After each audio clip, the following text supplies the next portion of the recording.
me guess. You have some unwanted but stubborn belly fat that you would love to get rid of. In this video, I'm sharing 10 simple ways to cut that belly fat and keep it off. We're also going to be sharing a lot of other tips and workouts on our social media, so I hope that you will follow us there as well so that you can tackle that belly fat once and for all. The most important thing to understand about belly fat is that it's really rooted in stress. And this is why you can have a situation where you're pretty regular weight in the rest of your body, but then for some reason you accumulate fat around the belly. So because stress and belly fat really go hand in hand, handling and managing your stress is going to be a really important factor to helping your body let go of that extra fat. So understand that the whole reason your body holds on to fat in the first place is for survival, to help protect you from starvation. And the more that you are stressing yourself out, the more you're actually tricking your body into holding on to that belly fat even more.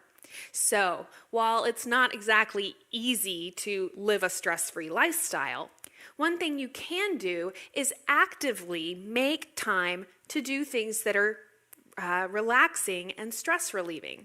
Going out for a long walk in nature is a wonderful way to not only reduce your stress levels, but also incorporate that physical exercise that would also help you get rid of that belly fat.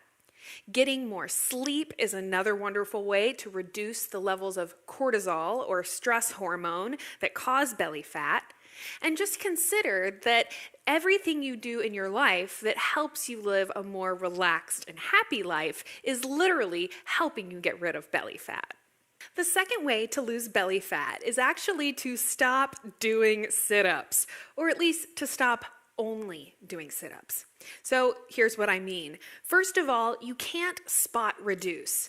So the idea that if you just do sit-ups all the time, you're going to just burn fat from your belly is really completely false. So if you actually want to be burning fat, right, getting rid of excess fat around the belly, you need to be making a big energetic demand on the body. And so the best way to do this is actually by working out the bigger muscle groups. So consider that your abdominal muscles are actually quite small compared to your leg muscles or your glute muscles. And those bigger muscle groups actually burn a lot more fat when you're working them. So you want to make sure, number one, that you're getting a good variety of different types of exercise. You're not just doing crunches. You want to be working out those larger muscle groups and doing full body cardio, because that's actually going to help your body to burn off that unwanted fat. And then thirdly, understand that if you're overworking your abdominal muscles and you're not giving them a chance to recover in between those workouts, you're actually creating a bigger problem in your abdomen. And even if you can get rid of the belly fat, those muscles are not going to have the definition that most of us are looking for. Number 3, stop skipping meals. A lot of us who are trying to lose weight kind of have this feeling that if we just ate less, or if we just skipped a meal here and there, that we would actually end up eating fewer calories and losing more weight. But in fact, the opposite is true. So when we talk about weight loss, we often hear people talk about metabolism. That's basically how quickly and how efficiently your body burns fat for fuel. So actually the best way to boost your metabolism is to eat regularly scheduled meals. Now I know it's difficult to actually eat at the same time every day, but minimally you don't want to skip meals and you don't want to calorie restrict. Again, remember that the whole reason your body is holding on to that belly fat so stubbornly is because it's in this kind of stressed out, almost starvation mode. So the more that you calorie restrict, the more that your body is going to really cling on to that excess fat because it's trying to prevent you from starving to death. So Eat regularly. Don't skip your meals. Make sure that you're getting an adequate amount of nutrients, not only the number of calories, but the quality of those nutrients. You want to make sure you're eating a healthy diet and eating regularly in order to help create that environment where your body is going to burn fat rather than hold on to it for dear life. So on the other side of that metabolism coin, and this is tip number 4, you've got to be getting some physical exercise every day. And you probably didn't need me to tell you that, but here's what you maybe didn't know. The low intensity exercise, like going for a walk or doing relaxing yoga, is actually still really, really effective for helping you burn fat. And if we also consider that first tip about stress, again, we can see where low intensity exercise can actually be a double bonus because it's not going to be as stressful on the system as a more high intensity type workout. So a lot of people out there they dread going to the gym, they dread having to sweat and do some crazy workout. So what I want you to know is that it's totally fine to do lower intensity stuff. And the thing you want to remember is that if you do low intensity, you just need to do a longer duration. So the first 25 minutes of a low intensity workout like walking is really just burning off the sugar that's in your bloodstream. And it's anything after 25 minutes where you really start burning fat. So taking long walks, doing yoga classes, these are really, really effective ways of helping you burn belly fat. Being more active on a regular basis is also going to help you literally burn fat while you sleep. Not only because most of our fat burning occurs while we sleep, but because when you are being physically active on a regular basis, your body is just burning more energy even when you're being sedentary. And who doesn't want that? Also, the more muscle mass that you have, the more fat that all of those muscles are going to be burning. So simply creating a more active lifestyle, doing whatever it is you want to do that gets you active, is going to be really, really crucial.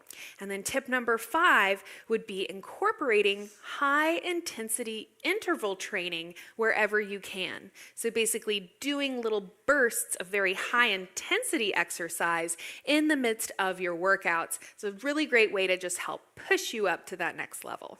So tip number 6, and this is a really important one, is about protein. One of the biggest mistakes that people make who are trying to lose weight is actually eating too much protein rather than too little. So it's recommended that you only need 3 to 6 ounces of protein at a single meal. And consider that most people are eating significantly more protein than that. So it's very important that you do have protein at every meal, okay? It's very important. But it's also important that you don't exceed that 6 ounces. Because over that amount, protein actually starts becoming toxic when it breaks down in your body. So make sure it's at every meal, make sure it's not too much, and make sure it's high quality, because most of those protein powders out there with soy protein isolate and whey protein, this is just trash in terms of quality. So I have a couple videos on sources of protein that you can reference to find those good quality sources, but man, oh man, this is such an important tip. Another important thing to do is try to eat vegetables with every meal, or at least as close to it as you can. So not only because vegetables have all these important nutrients that help your body do the functions it needs to do, like burning fat, but also because when you eat vegetables with your meal, it actually creates almost like a coating around that food as it moves through your digestive tract. It actually improves your body's ability to digest the meal you just ate. It improves your body's ability to break down that protein that you ate, and it kind of slows the process of that meal moving through your digestive tract, so that meal will keep you feeling fuller longer. The 9th way to bust that belly fat is simply to eat your meals more slowly. When you chew your food more thoroughly, you're actually going to release more digestive enzymes into the food. So literally, you digest the food better the more that you chew it.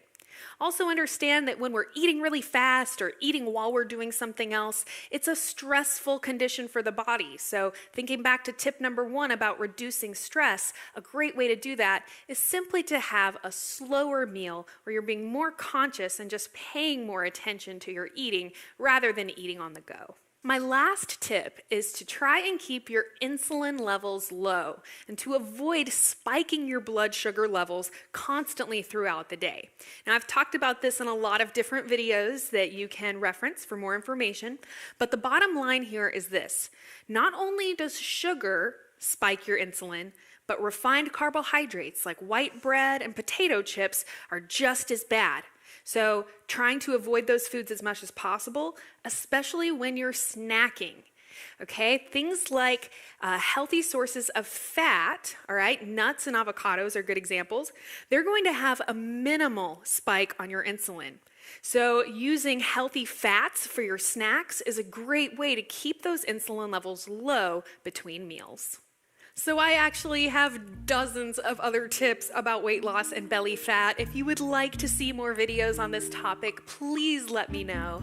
Definitely let me know if you have any questions about anything that I've shared here today. And I hope that you'll subscribe to Psyche Truth so you can come back and join me again in my next video. You can learn more about me at karinarachel.com. And until next time, guys, thank you so much for watching.